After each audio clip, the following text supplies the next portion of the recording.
I think most of you, when you're hearing that, what you've learned, you're thinking a Gentile is a person, a kind of an isolated person, an individual who's not Jewish.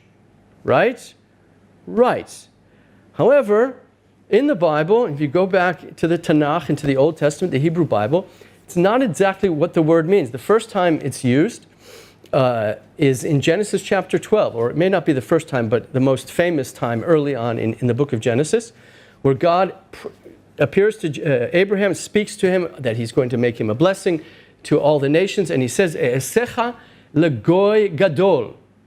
He says, I'm going to make you, Abraham, to be a great goy. That's the word for Gentile, the singular. Goy, goyim, singular, plural.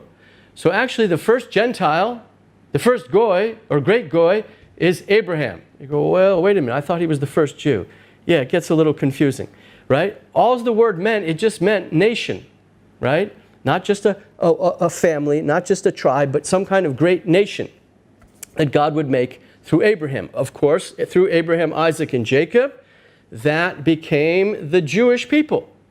And then later on in the way we developed our language, the Hebrew language, as the Jewish people, we began to talk about the Goy, the nations, meaning the nations that are not Israel, that are not the Jewish people, the foreigners, the other nations.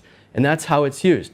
So the word doesn't just speak about an isolated individual Gentile who's not Jewish.